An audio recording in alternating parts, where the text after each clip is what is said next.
예를 들면 저희가 굉장히 초기에 투자한 회사 중에 세포를 현미경으로 보는데 바깥에 껍질만 보이는 게 아니라 내부 구조까지 다 보이고 질량, 표면적 부피 이런 것도 다 측정할 수 있는 거예요. 지금 그 기술은 새로운 걸 우리가 찾아내고 그걸 학계에 보고했어 라는 아카데믹한 학술 세계에서의 성취거든요. 이게 너무 중요한데 마켓에 이거를 맞춰야 되거든요. 예를 들면 우리나라 난임 환자들 인공수정하죠. 되게 여러 개가 있을 텐데 수정란이 어떤 게 건강한 수정체인지 알 수가 없잖아요. 라이브로 살아있는 상태에서 내부를 알 수 있는 기술. 그럼 가치가 다르잖아요. 오, 완전히 다른. 그렇죠. 완전히 다르죠. 압도적 경제 콘텐츠 3프로TV의 취재팀장 권순우 악권. 오늘은 기업의 발견이자 세상의 발견 시간입니다. 기업을 통해 세상을 보고 세상의 변화를 함께 읽어보는 그런 시간을 갖도록 하겠습니다. 처음에 아이가 태어나서 성숙한 어른이 되려면 부모님의 도움도 필요하고 선생님의 도움도 필요합니다. 근데 사실 기업도 처음 만들 때는 신생아하고 비슷한 것 같아요. 수많은 시행착오를 겪으면서 어떤 기업은 좀 바른 어른으로 성장을 하기도 하고 그렇지 않은 기업들은 중간에 낙오가 되기도 하죠. 오늘은 창업 기업들을 도와주고 그와 함께 성장하고 이들을 유니콘으로 육성하는 엑셀러레이터라는 산업에 대해서 한번 알아보려고 합니다. 그래서 제가 생각하는 우리나라 최고의 엑셀러레이터 블루포인트를 함께 얘기 나눠보려고 합니다. 블루포인트의 이용관 대표님 나오셨습니다. 안녕하십니까? 네, 안녕하세요. 반갑습니다. 이용관입니다. 그 기업의 부모님 뭐 이런 표현 네. 좀 어떻게 생각하세요? 네, 부모님은 아닌 것 같고요. 예. 실은 창업가들이 스스로 다 엄청 훌륭하시고 성장할 수 있는 역량을 가지신 분들이라 그런 부모는 아니고 그래도 그런 역량이 잘 좀 나올 수 있도록 도와주는 친구 같은 역할이라고 생각합니다. 사실 제가 아이 키우는 입장에서 그 우리 아이의 재능은 뭘까 이게 참 고민이거든요. 재능을 알아야 이거를 뭐를 키워줄까 하는데 분명히 우리 아이는 수학 천재가 되길 바라는데 산수도 잘 못하고 혹시 아직 잠재된 역량이 끌어올리는 게 아닌가 싶어서 뭔가의 그 재능을 발견하고 그거를 키워주는 일은 정말 중요한 역할인 것 같아요. 물론 일단은 블루포인트라는 회사에 대한 소개부터 좀 부탁을 드릴게요. 네, 저희는 2014년에 이제 만들어졌는데요. 초기에 기술 스타트업을 주로 투자하고 또 투자한 이후에 성장을 지원해주는 그런 투자 기관이고요. 2017년에 처음으로 이런 업을 하는 거가 법적 지위가 생겼는데 그게 이제 엑셀러레이터가 이제 처음으로 법적 지위가 2017년에 생겼고 미국이나 해외에서는 한 2005년, 10년 이때 굉장히 많은 엑셀러레이터들이 생겼고 국내에서도 2010년도에 이제 생겼고요. 지금까지 약 400여 개 정도 회사가 생겨 있습니다. 근데 그게 엑셀러레이터라는 단어를 뭐 들어보신 분들이 꽤 있긴 있을 것 같은데 정확하게 무슨 일을 하는지를 알기는 좀 어려운 것 같아요. 예를 들어서 초기 기업에 투자를 한다 그러면은 예전에 뭐 엔젤 투자자라고 부르기도 했고 뭐 스타트업에 주로 투자한다 그러면 벤처 캐피탈이라고도 좀 했었던 것 같은데 이런 엑셀러레이터라는 그런 그 산업 기업은 어떤 역할을 주로 하는 건가요? 네, 실은 뭐 엔젤 투자자들이 초기 투자를 많이 한 건 사실이었는데 이거를 조금 더 체계적이고 전문적으로 하는 기업이 생겼다라는 게 좀 다르고요. 초기의 엑셀러레이터들은 다 창업자들 기반으로 생겼어요. 그러니까 창업가들이 자기네들이 해보니까 이런 게 정말 그 어렵더라 이런 것들을 알고 그들이 페이포워드라고 하죠. 자기가 겪은 거를 아래 후배 창업가들한테 좀 도와주고 싶다 이런 마음들이 이제 많이 하게 됐어요. 그런 생각들을. 그래서 주로 창업가들이 다양한 유형의 초기 창업가들을 투자와 더불어서 도와주는 형태가 이제 시도되었고 그게 이제 엑셀러레이터라서 보통 엔젤 투자자는 보통 이제 초기에 시드머니라는 자본을 공급해 주는 거 라는 거에 좀 중점을 뒀다면은 엑셀러레이터는 초기에 스타트업의 문제들 잘 이해하고 그 창업 경험을 가지고 그 문제를 같이 좀 넘어준다라는 이런 부분들이 조금 더 다른 것 같아요. 그러니까 그냥 제가 문득 생각이 들었던 게 이제 페이팔 마피아들 있잖아요. 자기가 페이팔을 만들어서 거기서 뭐 돈도 좀 벌고 그다음에 이제 후배들이 뭐 한다 그랬을 때 뭐 금전적으로나 컨설팅적으로 좀 도와주고 그분들이 또 서로 네트워크가 돼서 또 하나의 세력이 되는 네. 그런 것들을 체계적으로 기업화를 한 거. 그렇죠. 예, 실은 예. 이제 조금 더 엑셀러레이터에 대해서 소개를 드리자면 원래는 이제 초기라는 영역은 벤처 캐피탈들이 이렇게 별로 이렇게 접근하지 않던 시장이었어요. 그렇죠. 실제 통계를 봐도 1년 미만의 회사에 투자하는 게 아. 수익률이 굉장히 낮고 예. 또 코스트는 엄청 들거든요. 예. 그래서 거기에 죽음의 계곡은 이제 창업가의 영역이었거든요. 어찌 됐든 여기는 넘어와라.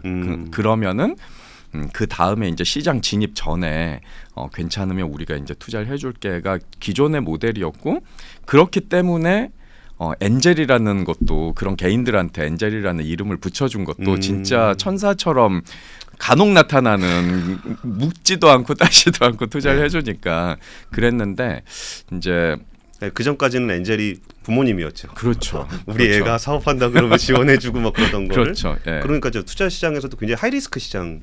그렇죠. 예. 예. 근데 그게 이제 세계 최초로 엑셀러레이터를 만든 효시라고 불리는 게 이제 Y 컴비네이터라는 회사인데 그 2005년도에 미국에서 이제 처음으로 시작을 했는데 저는 그 회사의 업적이라고 하면 이걸 들고 싶어요. 그러니까 모험 자본 시장에서 버려져 있던 관심이 좀 덜했던 시장인데 예. 그 비용이 높고 불확실성이 높고 한 것들을 어떻게 비용 효율적으로 투자를 하면서 이걸 산업의 영역으로 끌어들였냐라는 거를 처음으로 이제 검증하고 그런 모델을 세워준 회사라고 저는 생각해요. 예. 거기서 했던 방식이 예를 들면 투자할 때 이제 좋은 회사 발굴해야 되잖아요. 예. 기존의 방식은 쫓아다니면서 이렇게 했던 게 좀 많아요.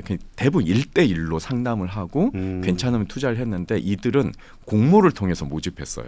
그러니까 1대1로 쫓아다니는 게 아니라 굉장히 그 꼭 뭐 대학 입시처럼 이런 유의 스타트업은 모여봐.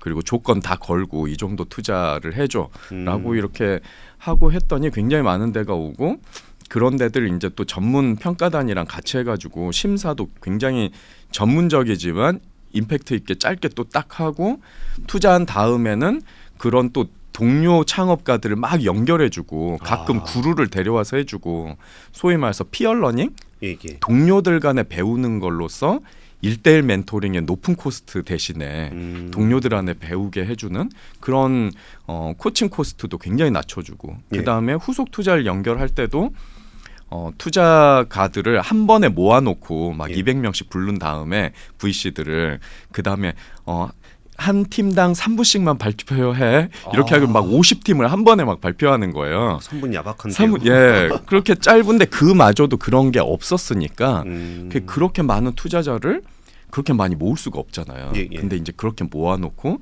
짧은 시간 딱 하고 그래서 이들이 만든 게 뭐 공모라든지 배치라든지 뭐 피어러닝이나 데모데이 이런 개념들이 여기서 이제 굉장히 많이 검토되고 검증되고 시도돼요.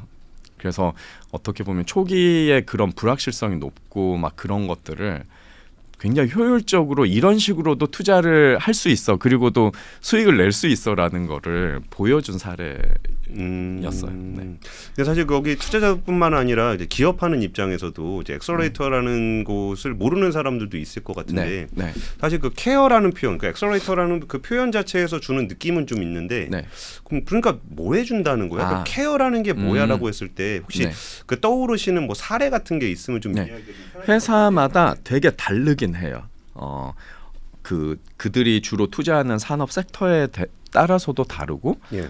또는 이렇게 타겟하는 어떤 지역에 따라서도 다른데 예를 들면은 어떤 데는 우리는 프로그램 같은 거 없어. 그냥 동료들끼리 서로 이렇게 도와주면서 그루가 한 번씩 와서 이렇게 하고 영감을 주고 자극을 주는 거를 메인으로 하는 엑셀러레이터가 있고 아니면은 보니까 이쪽은 다 경영에 대한 매니지먼트 역량이 좀 아직은 다 덜 돼 있어. 그러니까 여긴 일정 교육을 프로그램으로 만들어서 해줘야 돼. 이렇게 하는 데는 또 교육 중심의 엑셀러레이팅을 하기도 하고 또 어떤 데는 여기는 그것도 다 좋은데 이제 서비스가 딱 나왔을 때 시장에서 KPI 특정 지표를 빠르게 올려주는 거를 바라는 또 스타트업이 많은 영역들이 있거든요.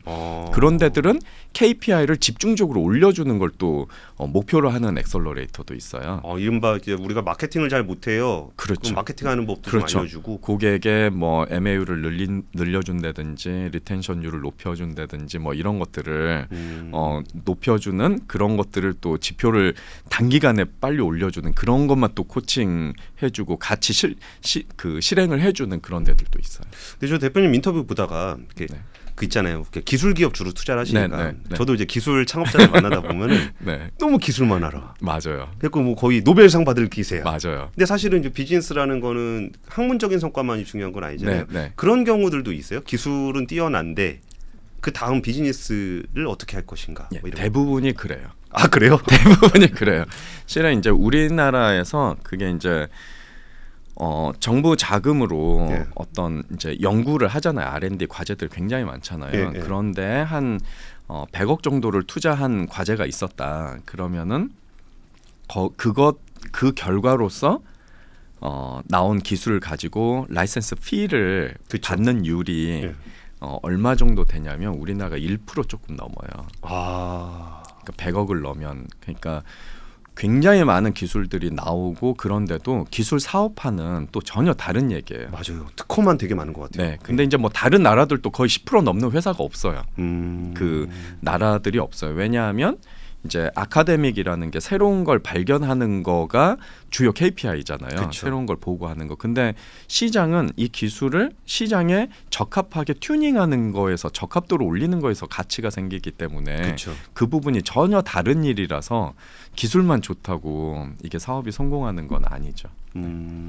그거를 좀 바꿔준 사례도 좀 있으신가요? 네. 저희도 이제 저도 실은 이제 뭐 플라즈마 물리 하면서 저도 그런 생각을 가진 사람 중에 하나였거든요. 기술이 있으면 다 된다라고 생각을 하고 저도 창업을 했었고. 예.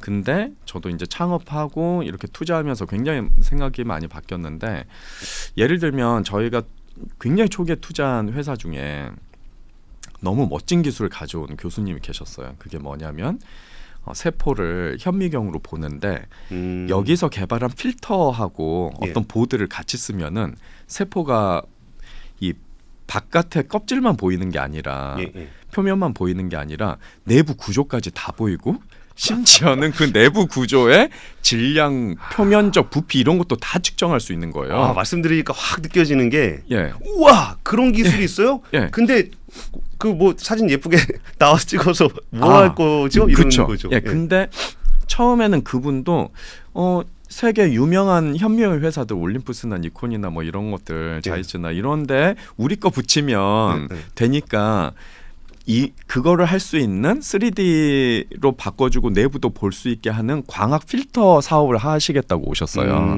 그래서 이유는 뭐냐면 우리 걸 붙이면 다 보통 현미경이 엄청난 현미경으로 변한다는 거예요. 그래서 근데 이제 제가 그때 그런 말씀드렸죠. 이거 아무리 계산해도 광학 컴포넌트 시장으로 가면 시장이 너무 작다. 그럼 뭐 단가 얼마 이렇게? 예. 그렇게 해봤자 이거 별로 안 될 것 같다. 그래서 저희랑 같이 막 스터디하고 이러면서 저희가 의료 진단이라든지 헬스케어 쪽으로 가시는 게 좋겠다라고 이제 말씀드렸더니 그러려면 현미경까지 다 만드셔야 된다. 그랬더니 저희는 현미경을 못 만드는데. 그러니까 그분들은 필터만 그렇죠. 필터만 하셨고 현미경 못 만드신다고 그러셔서 그럼 현미경 만든 팀을 저희가 소개해드리겠다. 그래가 현미경 만든 팀을 소개를 해드리고 그들이 이제 메인 그 개발 팀으로 회사에 합류를 했어요.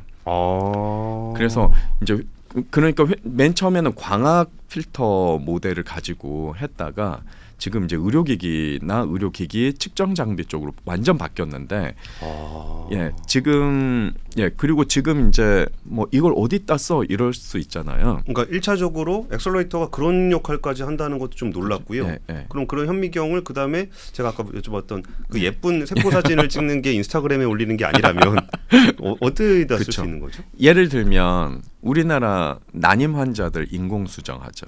예. 그럼 인공 수정을 했으면 수정된 수정체가 되게 여러 개가 있을 텐데 수정란이 그러면 그 중에 어떤 거를 착상을 시킬 거예요. 알 수가 없잖아요. 어떤 게 건강한 수정체인지 알 수가 없잖아요. 예. 만약에 이들의 겉모양이 아니라 내부의 데이터가 정량적으로 계속 쌓이고 그걸 가지고 건강한 수정란을 알 수 있다면 다른 얘기잖아요. 지금은 그러네요. 수정란을 이게 좋은 건지 보려면은 염색 과정을 거쳐서 봐야 되는데 그럼 수정란이 죽으니까 그럼 못 쓰잖아요. 못 쓰잖아요. 예. 그러니까 라이브로 살아있는 상태에서 이 란에 영향을 안 주면서 내부를 알 수 있는 기술. 그럼 가치가 다르잖아요. 완전히 다른 그렇죠. 얘기네요. 완전히 다르죠. 예. 그럼 모든 세포 치료가 마찬가지예요. 그럼 세포를 배양을 해서 뭔가 어떤 거를 골라서 넣어야 되는데 뭘 넣을 거냐. 그러면은 이제까지는 알 수가 없어요. 그냥 겉모양만 보고 이게 광이 더 잘 나, 뭐 좋은 것 같아 이러지만 지금 이거는 보면 질량부터 내부 구조 이런 것들 데이터화해가지고 이 중에 이게 제일 괜찮아라는 말을 할 수가 있잖아요. 완전 그러네요. 다른 얘기죠. 그러네요. 진짜 제가 만약에 기술을 가진 사람이라면 네. 지금 대표님한테 가서 물어볼 것 같아요. 그래서 투자 안 해주더라도 나 이거 가지고 뭐 해야 돼요? 예, 이게 결국 예. 이제 아이디어는 좀 더 많은 산업을 접하면서 이렇게 좀 그쵸. 축적되는. 네네. 근데 대표님 아까 말씀하셨을 때 약간 네. 플라즈마 관련한 사업 네. 하셨었다고 말씀 네, 주셨는데 네. 이렇게 엑셀러레이터 사업을 하시게 된 어떤 그 과정 네. 아니면 이렇게 삶의 경로 뭐 네. 이런 것도 좀 궁금해요. 저는 이제 대학 때 대학원 때 그 조교 실험 조교를 하다가 예. 일반 물리 실험 조교를 하다가 물리. 전 물리학과 졸업생 중에 이렇게 말씀 잘하시는 분 처음 본 것 같은데. 물리를 별로 안 왔다는 얘기일 수도 있는. 어쨌든 그래가지고 그 실험 조교를 하다가 그 실험 장비들이 너무 고장이 잘 나는 거예요. 예. 그래서 교수님한테 이거 다 수입품이고 우리나라 선진국 되면 이런 거 많이 쓸 텐데 실험실 장비 사업을 해보면 어떻겠냐고 교수님한테 그냥 물어봤어. 하도 고치다가 열받으니까. 예. 그래서 교수님이 또 너무 흔쾌히 그러면 네가 한번 해봐 이렇게 해서 저는 갑자기 창업을 이제 고민하게 됐거든요. 교수님이 네가 고쳐봐가 아니라 제가 고치다가 열받아서 이제 갔으니까 그래서 아. 우리가 한번 이거 만들어 보자 그렇게 해가지고 대학원 때 처음으로 이제 창업을 시작했고요. 그 아이템으로는 불행이 잘 안 돼서 한 2년 만에 접었고 두 번째 한 회사가 이제 반도체 장비에 들어가는 반도체 장비. 플라즈마 뭐 발생 장치, 전원 또는 뭐 제어 장치, 감시 장치 이런 것들을 하는 플라즈마 전문 회사를 만들었어요. 전공정 장비. 네, 쪽 회사군요. 전공용 장비. 그래서 전공용 장비 회사들이 대부분 저희 고객이 됐어요. 나중에는. 그래서 이제 그렇게 해서 그 회사를 이제 미국의 MKS 인스트루먼트라는 회사에 매각을 하게 됐어요. 2012년도에. 여기 나스닥 상장사죠? 네, 나스닥 상장됐고. 와, 나스닥 상장사에다 회사를 매각하셨다고요? 네, 그 회사도 저희 회사 인수가 아시아에서는 처음으로 저희 회사를 인수한 거였어요. 한 번도 아시아 회사를 인수한 적이 없었는데 그래서 둘 다 서로 이제 처음이긴 했지만 되게 성공적으로 서로 그래도 잘 됐죠. 근데 나스닥 상장사가 국내 회사를 인수한 사례가 거의 없죠. 특히 하드웨어 테크로는 거의 없어요.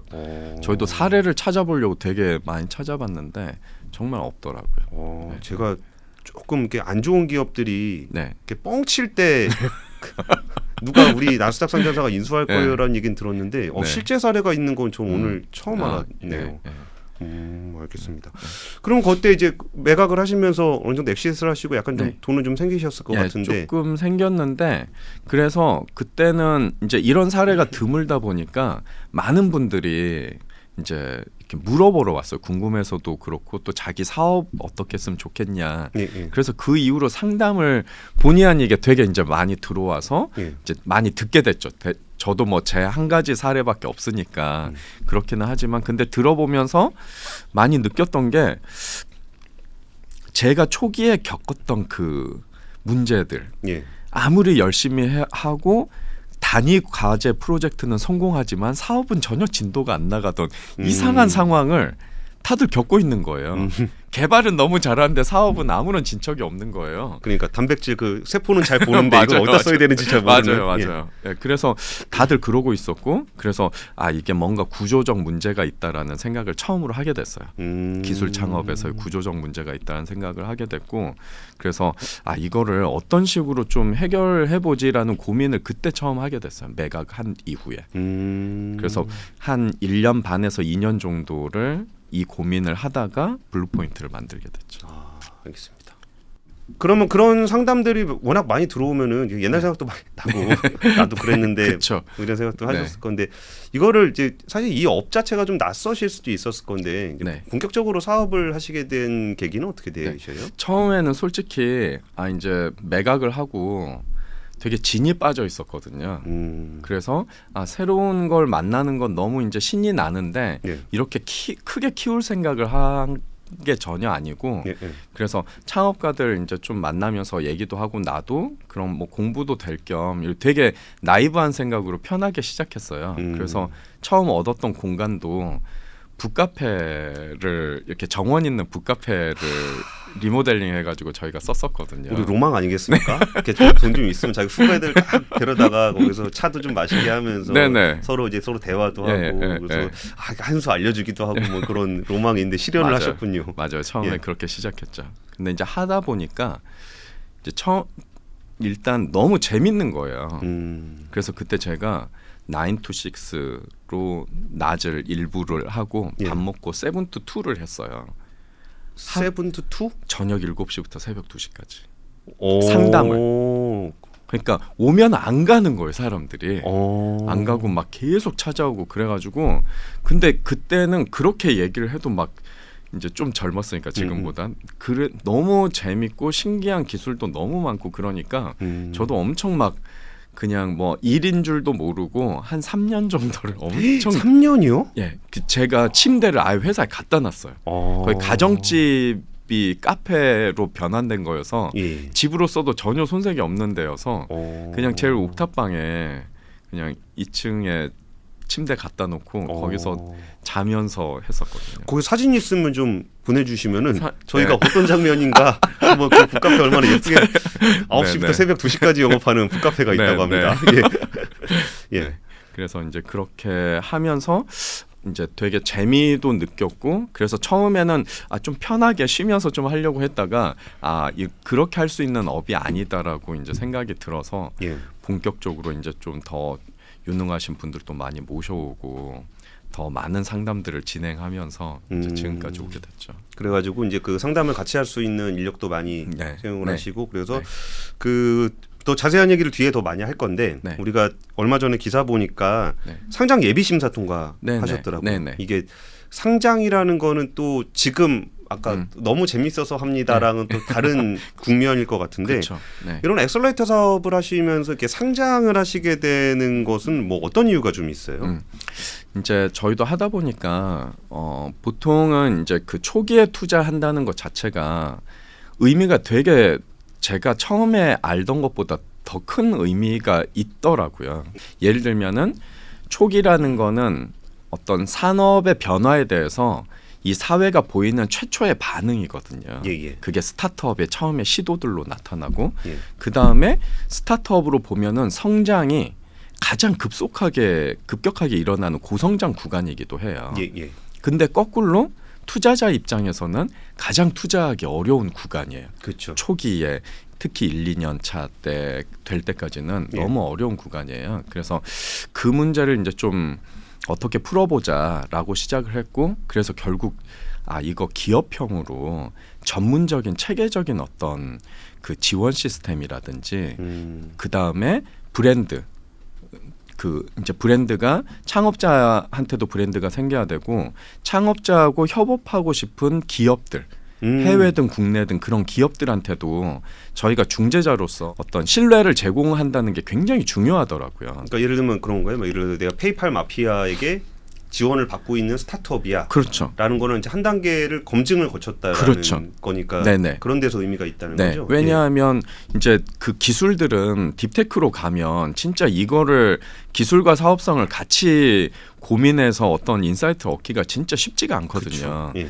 그래서 저희가 만약에 투자를 했다 그러면 블루포인트가 봤으면 그래도 기술이나 이런 것들은 어느 정도 검증이 된 거야. 라는 약간 그 서티피케이션의 역할도 해줄 수 있고 예. 또 창업팀도 갑자기 내가 저 팀이 뭐 어떤 사람인지 모르잖아요. 그렇죠. 초기에는 팀이 너무 중요한데 예. 그러려면 저희들이 이제 몇 달 동안 보고 이렇게 투자를 하면 이런 분들은 뭐 실은 좀 까칠해도 되게 진정성이 있어요. 이런 얘기들 저희들이 해줄 수 있잖아요.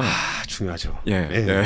그래서 이제 그런 신뢰 자산을 쌓는 거가 상장을 통해서 좀 가장 중요하게 필요한 거라고 생각해서 상장을 하게 됐어요.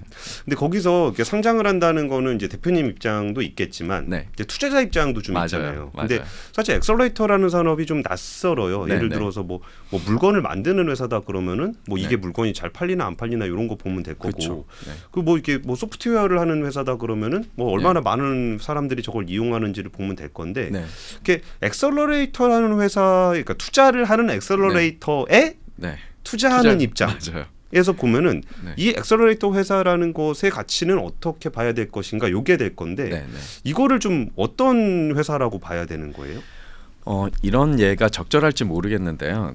이제 저희가 이 사업을 대전에서 하고 있었어요. 예, 근데 예. 이제 대전에 많은 분들이 오셔가지고 이런 말씀을 하시는 거예요. 대전에서 예를 들면 A 회사가 바이오 회사가 있는데 이 회사가 상장을 했는데 예. 야 우리 마을에서 맨날 보던 분이고 그렇게 했는데 왜 저분은 상장을 했는데 우리는 그렇죠. 아무것도 없지? 예. 예를 들면 자기들이 투자도 해줄 수 있고 막 도와줄 수도 있고 여러 가지가 있었는데 왜 그런 건 없지? 그래서 투자를 그들의 성장, 그들이 이룬 혁신의 결과 또는 내용 예. 이런 것도 공유를 하고 그 결과로서 수익도 같이 얻으면 좋겠다라는 분들이 의외로 많으시더라고요.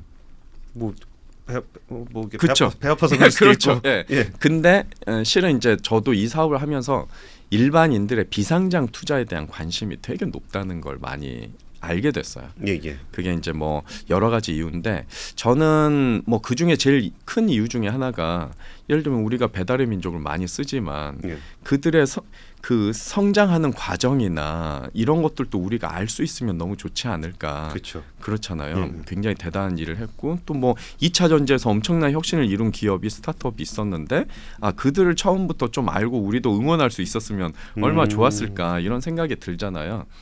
이제 저희는 상장을 하면서 저희가 투자한 회사들에 대한 어떤 정보라든지 이런 것들이 펀드의 형태로 블라인드 처리가 안 돼 있기 때문에 예, 예. 저희는 저희 자기 자본을 가지고 투자하기 때문에 실은 굉장히 많은 정보들을 주주들한테 공개를 하게 돼 있어요. 그리고 투자한 회사들의 스타트업이 성장하는 과정들도 다 기사도 공유하고 저희가 자체적으로 컨텐츠도 만들어서 공유하고 그래서 어떻게 보면 혁신이 이루어지는 과정들을 같이 좀 공유하고 그 결과가 그들이 큰 혁신을 이루면 저희 회사의 수익이 되고 그건 주주의 다시 가치로 연결이 바로 되니까 그런 부분에서 좀 혁신에 참여한다 이런 느낌을 좀 가질 수 있지 않을까 생각하고 있습니다. 그 부분은 좀 이해가 가는 것 같아요. 저도 비상장 회사에 투자를 하고 싶은 생각은 있는데 네. 사실 제가 그거를 어디에 무슨 회사가 있는지도 모를 뿐더러 네. 설사 그런 회사를 발견했다고 하더라도 정말 괜찮은지 아닌지를 제가 검증하기가 좀 어려우니까 그렇죠. 네네. 그런 걸 전문적으로 할 수 있고 여기에 이제 상장 회사라 그러면 아무래도 투명성이 보장돼 있다면 그런 측면에서 일종의 펀드 같은 느낌으로 펀드 투자하듯이 할 수 있겠다는 생각이 좀 들었는데 아까 자기 자본 투자를 하신다는 말씀도 조금 더 설명을 좀 해주셨으면 좋겠어요. 네. 실은 이제 아까 제가 그 매각을 하고 나서 이런 쪽 일을 하고 싶다라고 이제 생각을 했을 때 어떤 방법으로 해야 될까라는 고민을 이제 했었는데 많은 분들이 그거 하려면 VC를 만들면 돼라고 이제 말씀하셨었거든요. 근데 이제 VC 구조를 스터디를 하다 보니까 저희하고 안 맞는 부분이 뭐였냐면 창업자들이 초기에 원하는 돈은 큰 돈이 아니거든요. 초기에 왜냐면 그렇죠. 예, 그리고 큰 돈을 그렇게 낮은 밸류에 받고 싶지도 않고 그러니까 적은 지분에 이제 좀 적게 받고 그 대신 방향만 좀 잘 코칭을 받았으면 좋겠다. 이 니즈가 훨씬 큰 거예요. 그러다 보니까 그러면 펀드 사이즈가 되게 작아도 되네? 라는 생각을 했는데 펀드가 작으면 그럼 우린 뭐 먹고 살지? 아, 그쵸. 왜냐면 운용 수수료가 너무 작게 나오는 거예요. 그러니까 과감하게 1억 딱 투자하고서 1% 먹으면 100만 원 그렇죠. 맞아요. 인건비도 그래서 안 나오는. 예. 이거는 펀드로 운용할 수 있는 업이 아니다. 그래서 이제 다른 비이클들을 찾기 시작했어요. 근데 암만 찾아도 이제 그런 걸 찾을 수가 없어서 그냥 일반 회사를 만들어서 뭐 세금이고 뭐고 간에 그냥 일반 회사에서 그냥 우리가 회사의 계정으로 투자를 하고 그 다음에 이걸 지원하기 위해서 필요한 전문가들은 그냥 회사에서 월급을 주자. 비용은 많이 나가겠지만 그 대신 투자 수익률이 좋으면 다 커버할 수 있지 않을까라는 생각으로 굉장히 나이브하게 시작했어요. 처음에는. 이게 말씀은 그럴듯한데 네. 좀 이렇게 진짜 약간 나이브한 느낌도 들었던 게 그게 운용 수수료를 받는 이유가 약간의 좀 그 뭐라 그럴까 리스크에 대해서 맞아요. 좀 분산을 시키고 네네. 뭐 하는 부분이었는데 이게 잘 오퍼레이팅이 잘 되고 있다는 말씀이신 그쵸. 거죠? 그래서 저희도 맨 처음에는 되게 대담한 목표를 세웠어요. 저희가 나중에 1년에 100억을 투자하면 예. 투자 원금 100억, 그다음 100억 투자하고 그들을 포트폴리오를 케어하는데 케어링 코스트가 100억 든다고 가정을 한 거예요. 예. 투자가 투자금 100억 하면 비용이 100억 든다. 라고 이제 생각을 하고 왜냐하면 100억을 1억, 2억씩 투자를 하면 50개 정도는 되는데 그러면은 지원 인력과 심사역이 한 뭐 4, 50명 있어야 되지 않을까? 그쵸. 이제 그렇게 생각을 하고 누적된 것도 있으니까 예. 그래서 그러면은 한 100억 경비가 들겠는데? 라고 생각을 하고 그러면은 타겟 멀티플을 6을 잡아야 되는구나. 100억을 투자해서 600억이 돌아오면 그쵸. 원금하고 코스트하면 400억 이익 정도를 남기겠다. 예. 이렇게 이제 맨 처음에 시뮬레이션을 해본 거예요. 몇 가지 가정을 거쳐서. 예, 근데 어떤 특정 구간만 잘 넘기면 그게 될 것 같은 거예요. 그래가지고 해서 지금까지 그게 됐죠. 네, 그래서 처음에 생각하는 큰 가정들은 잘 돌아갔어요. 그러니까 지금 말씀에서 잘 돌아갔다라는 얘기를 조금 더 제가 여쭤보긴 할 건데 그 딱 처음에 들었던 생각이 스타트업 투자를 좀 해보고 싶다라는 생각을 최근에 많이들 하셨다가 그렇지 않다라는 생각이 좀 드는 게 요새 이제 금리가 많이 올라가고 기술 기업들이 많이 좀 훼손이 되면서 그러니까 스타트업 시장에 좀 자금이 잘 안 돈다 이런 얘기들을 많이들 들었던 것 같아요. 그러면 여기서 이렇게 초기 기업 투자는 좀 더 리스크가 크다 그러는데 그러니까 블루포인트가 지금까지는 저금리 환경에서 잘 됐겠지만 지금은 좀 안 되는 거 아니야라고 생각하시는 분도 있을 것 같은데 현재 상황에 대한 말씀 좀 여쭤보고 싶어요. 일단은 금리가 높은 거에 영향을 받는 거는 당연히 펀드 비즈니스가 영향을 받을 수밖에 없죠. 지금이 이제 금리가 높으면은 여기에 펀드에 출자를 하는 거나 적금을 하는 거나 기대 수익률이 비슷하면 안정성이 훨씬 높은 그 이자를 주는 쪽으로 갈 수 있잖아요. 그렇기 때문에 지금 이미 기준 수익률이 2자리가 넘어가는 것들도 나오고 있거든요. 그러니까 펀드를 만드는 게 어려운데 저희는 1차적으로 그냥 본계정이 메인이다. 그래서 이자에 대한 그런 거는 좀 더 압박이 훨씬 덜한 이제 방식을 쓰고 있다. 이게 이제 가장 큰 부분이고 그 다음에 이제 지금의 어떤 그 인플레이션도 있지만 좀 가장 타격을 많이 받았던 게 기술 분야에서는 바이오 신약 분야, 그리고 이제 ICT 서비스 쪽의 플랫폼들. 뭐 커머스라든지 플랫폼들이 많이 받았고 실은 어떻게 보면 좀 그 서비스의 가치하고 그들이 지불하는 그 비용 가격 차이에서 이게 이제 되게 좀 언밸런스가 있었던 거잖아요. 실은 가격 이상으로 서비스를 제공하지 못하니까 어떻게 보면 마케팅의 프로모션 그 베너핏을 보고 이제 사람들이 계속 묶여 있었던 건데 이제 그런 것들이 좀 약해지면서 많이 이제 다시 안 좋아지는 그런 것들이 반복되고 그래서 저는 하지만 저희가 이제 그 주력하는 부분들은 대부분 좀 신산업의 뉴 테크놀로지 분야들이 되게 많아요. 원래부터 그런 것들 메인으로 했었거든요. 아까 그런 현미경 같은 거 라든지 진짜 뭐 이제 카본 넷제로를 해야 된다. 근데 예. 진짜 카본을 없앨 수 있는 기술은 진짜 어렵거든요. 그렇죠. 네, 그럼 이제 그런 기술들이 뭐지? 그런 기술들에 투자하고 뭐 수소 경제 되려면 뭐가 필요하지? 뭐 진짜 극 좋은 냉각 기술 뭐 이런 거에 투자하고 예. 이제 그런 것들 계속 해왔어서 어떻게 보면 좀 타격은 있기는 있는데 예. 훨씬 덜하다고 저희는 생각하고 있어요. 그런 분 분야는 더 투자 요즘도 되게 잘 되고 있거든요. 그러니까 최근에 이제 기술 기업들이라고 통칭해서 좀 자금이 말랐다라고 하지만 이른바 플랫폼 기업들 이렇게 사람만 많이 늘어나면 무조건 돈이 된다라고 해서 멀티플 확 올려가지고 했던 이런 부분들이 좀 타격을 좀 입었고 딥테크 관련해서는 좀 덜 입으셨다는 말씀이신 것 같은데, 근데 그 딥테크 분야라는 말 자체도 조금 어렵거든요. 네, 맞아요. 그럼 주로 이렇게 블루포인트가 선호하는 그런 투자 대상은 좀 어떤 그 딥테크라는 게 어떤 거예요? 딥테크 이제 정의가 되게 여러 종류가 있어요. 예를 들면 제일 많이 하는 정의는 예를 들면 과학적인 새로운 발견, 공학적인 굉장히 큰 진보 이런 것들을 이룬 기술들을 바탕으로 만든 스타트업들이 이제 딥테크고, 또 어떤 데는 이런 거에 더해서 그게 어떤 큰 문제 아젠다에서 시작한 기술들 이런 걸로 또 정의하는 데도 있어요. 문제를 해결하는 거. 그래서 이제 여러 가지 정의로는 되는데 뭐 일반적인 관점에서 그냥 뒷다 어려운 기술 뭐 이렇게 생각하시는 분들이 많고 얼추 비슷하다고 생각해요. 네네. 그러면은 여기서 이제 얼마나 잘 하고 계신가에 대한 질문에 앞서서 그러니까 일단 일반적인 인식부터 좀 여쭤볼게요. 딱 들었을 때 초기 기업 아까도 계속 말씀하셨지만 거기에 투자를 많이 하지 않는 이유는 잘 망하기 때문이에요. 그러니까 초기 기업에 집중적으로 투자를 한다는 얘기는 잘 망하는 기업에 집중적으로 투자를 한다는 얘기로 들리거든요.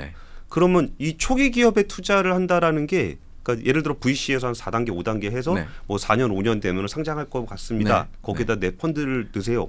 요거는 그냥 한번 해볼 만할 것 같은데 초기 기업에 이렇게 투자를 많이 한다 그러면 좀 불안하거든요. 그 부분에 대해서는 좀 어떻게 설명하고 계세요? 실은 그 불안함의 가장 근원은 불확실성이거든요. 그렇죠. 예를 들면 보통의 이제 투자를 많이 했던 영역이 한 3년 차, 5년 차 스타트업은 제품도 있고 팀도 꽤 이제 그 방향에 맞게 최적화돼 있고 또 각종 지표들 매출부터 해서 뭐 어떤 그 동향들이나 이런 것들이 분석할 지표나 대상들이 굉장히 잘 정의돼 있고 있어요. 그러니까 잘 되든 안 되든 어쨌든 이게 보이거든요, 뭔가가. 맞아요. 근데 스타트업은 일단은 초기 스타트업은 제품도 아직 정의가 안 돼 있고 팀도 아직 정말 몇 명 없거나 어설프고, 그러니까 제품이 없는 정도가 아니라 제품의 정의도 아직 안 나와 있는. 맞아요. 그래서 그러기도 하고 또 그 팀 그 제품이 설사 있다 하더라도 지표화 될 만하게 뭔가 시장에서의 평가도 아직은 제대로 안 돼 있고, 그러다 보니까 그냥 진짜 극도의 불확실성이 이제 가장 큰 공포감이라고 생각해요. 그런데 아이러니하게도 이런 상태에서 이게 이렇게 될 거다라고 예측하는 건 거의 불가능하거든요.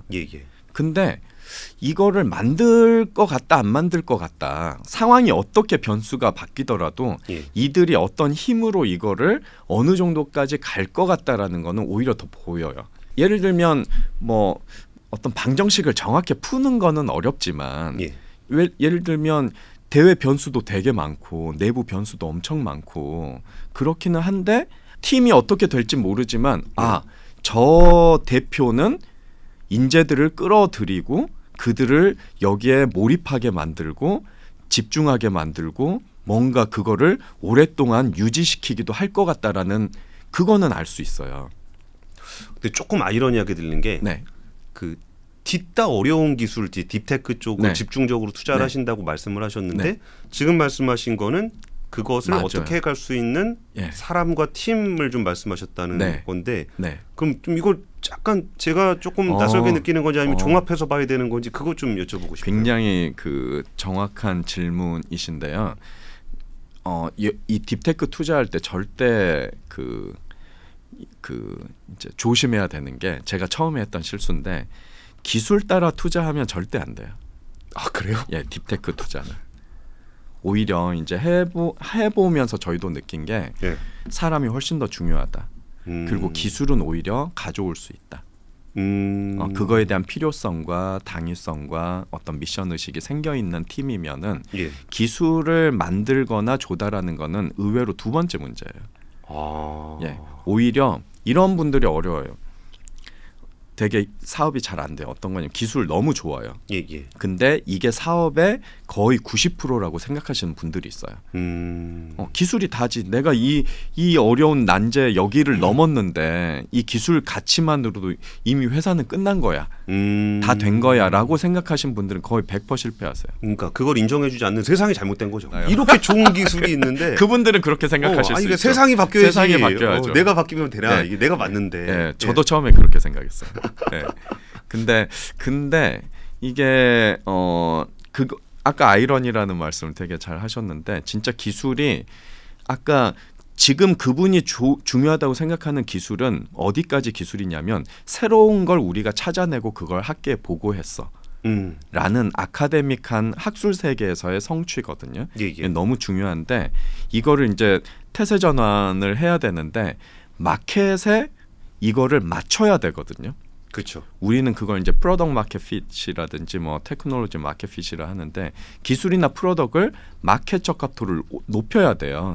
이 과정이 너무너무 실은 중요하면서도 어려워요. 근데 그거를 기술에 대한 중요도가 사업에서 되게 높다고 생각하시는 분들은 이 마켓 핏을 못 맞추세요.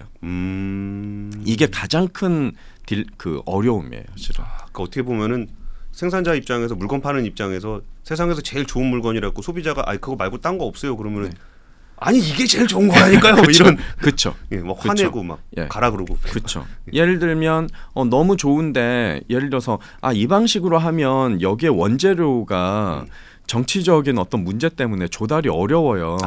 B라는 걸로 바꿔주세요. 예. 그러면 무슨 소리야? 이게 어쩌고 이제 제일 좋아. 알지도 못하면서 그런 소리. 예. 또는 뭐 여러 가지 이유로 이러면은 뭐가 해서 고객이 되게 이게 이런 불편함이 나중에 엄청 생겨요. 요거를 요런 식으로 제형을 좀 바꿔주세요. 그런 것들을 이해를 못하세요.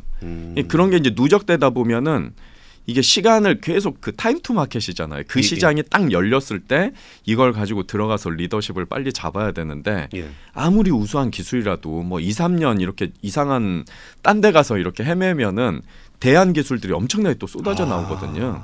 그러니까 좋아도 그 기술의 엣지가 신선도가 유지될 때 빨리 뭔가를 해야 되는데 그걸 놓치세요. 근데 아까 그 팀이 중요하다는 게 이런 걸 한번 딱 잡았을 때 이거를 변신해 가는 과정을 보면 아무리 좋은 기술이어도 이걸 더 보완해가 그거에 맞추는 과정을 보면은 진짜 그런 수용성이 좋고 대응력이 좋은 사람들이 훨씬 더 잘하고 큰 성과를 만들어내죠. 그게 이제 테크니션에서 사업가로 그렇죠. 사이언티스트에서 이제 사업가로 바뀌는 거죠. 장 시작 전부터 종료까지 쏟아지는 수많은 뉴스와 정보들. 이 중에서 어떤 것이 투자에 정말 도움이 되는 정보일까요? 3프로의 증시 셔터맨 박근영 마스터가 직접 정보를 선별하고 투자의 힌트를 드립니다. 시간도 아끼고 투자 아이디어도 얻는 시간, 박근영 부장의 마켓 힌트와 함께 하세요. 자세한 사항은 3프로 TV 앱과 홈페이지를 확인하세요.